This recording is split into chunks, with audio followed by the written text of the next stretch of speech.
appointed son, magligtas ng kaluluwa. Ngunit hindi nyo kinilala yon.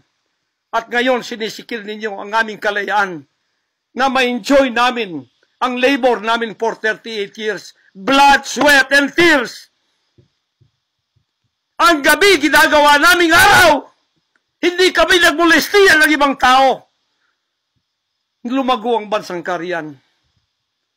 Ngayon, you are envying and jealousy. Gusto niyo kaming i-put down. Mapipilitan akong pupunta at mamumuno sa bansang ito para sa katuwiran. Sasabihin ko sa inyo, pag ito'y kalooban ng Diyos, gagawin ko. Ngayon din, sapagkat ang buhay ko ay wala ng kwenta. Papatayin din naman nila ako. Ngayon, tatayo na ako para sa kalayan nating lahat. Mahal kong mga kababayan, ito po ang mahalagang mensahe ko sa inyo sa mga sandaling ito.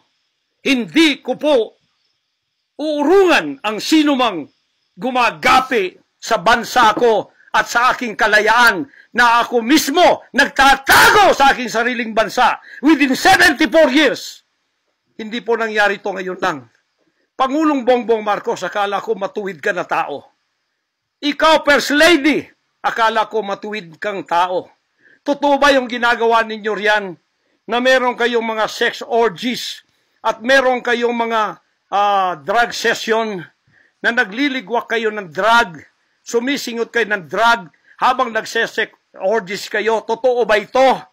Totoo bang kayo ay may mga session ng nagarkila kayo ng mga voodoo expert from Africa, pagkatapos mga witchcraft sa India, at ang inyong session Martes, at pagkatapos Biyernes dyan sa Malacanang upang inyong aswagin i-witchcraft ako, Vice President Sara, at Pangulong Digong, at ang lahat ng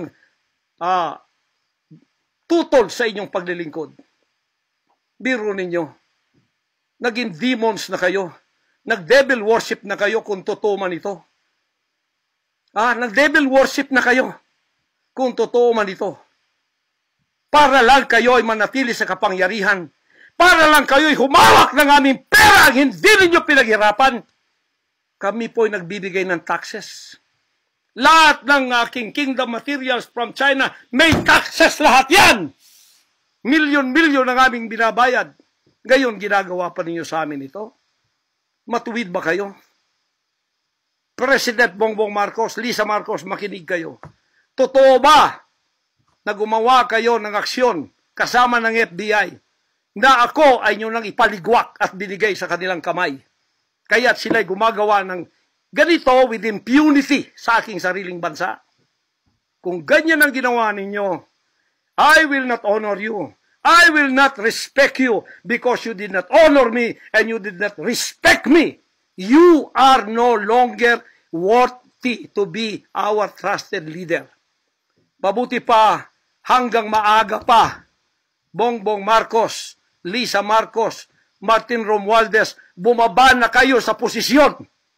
Mag-resign na kayo sapagkat hindi hihinto ang tinig na ito habang naririyan pa kayo. Mga kababayan, tatayo ako sapagkat patay naman lang din ako.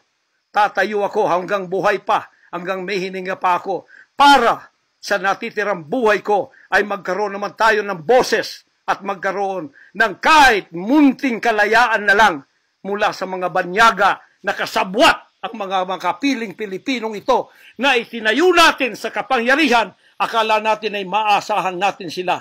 Mga demonyo pala. Sorry to say that, but that is the truth. If that is not the truth, then tell me. And you cannot judge me. You cannot condemn me. I am dead already. I am a living dead in your book.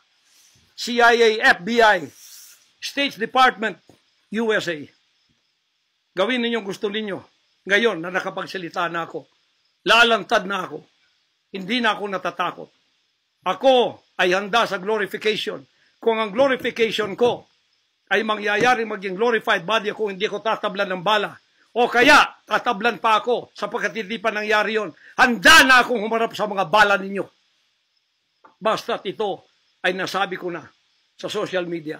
Huwag ninyong ligwakin ito para sa bansang Pilipinas ito. Mahal ko po kayong lahat. Pagpalain natin ang ating bansang Pilipinas. Pagpalain tayo ng ating buting Diyos. Pagpalain at ipigay natin ang lahat ng kapangyarihan sa Kanya. At tandaan ninyo ito, hindi mananaig ang kadiliman sa bansang ito habang may boses na ganito. Sumunod po kayong lahat at tayo ay magkaisa ngayon para itaas ang bandila ng kalayaan ng ating bansang ibinigay ni Rizal ang kanyang dugo. Ibinigay ng ating mga heroes ang kanyang dugo. Ngayon, itong mga slaves na to ay hawak ang liig nila ng mga banyaga at tayo ay ipinagbili na sa kanila. Hindi ako papayag hanggang ako'y may buhay at hilinga. Total, patay naman din ako sa inyong libro. Okay na ako sa buhay ko. Masaya na ako. Meron na akong accomplishment. Handang-handa naman ako pumunta ng langit noon pa. 50 years ago, I was ready to go to heaven because I have been there thousands of times and I saw my mansion there. Nandito lang ako para sa aking bansang Pilipinas, para sa kaligtasan ng mga kaluluwa sa buong sanlibutan. Yun lang ang dahilan kung bakit ako naririto. Pero natatakot mamatay? Hindi po. Sapagkat ako'y nasa Kanya at siya'y nasa akin. Ano man ang mangyayari sa akin tulad ng aking amang si Jesus Christ, ipinako sa krus, ay handa po akong mag-alay na aking buhay sa isang worthy cause na sinasabi ko dito. Magandang gabi po, magandang araw sa inyong lahat. Hanggang dito lang, pagpalain tayo ng ating dakilang Ama. Sa Kanya lahat ang kapurihan at ang kapasalamatan at ang kaharian magpakailanman ay mananaig dito sa ating bansa at sa buong sanlibutan. To God, our Jesus Christ, be the glory forever. Amen.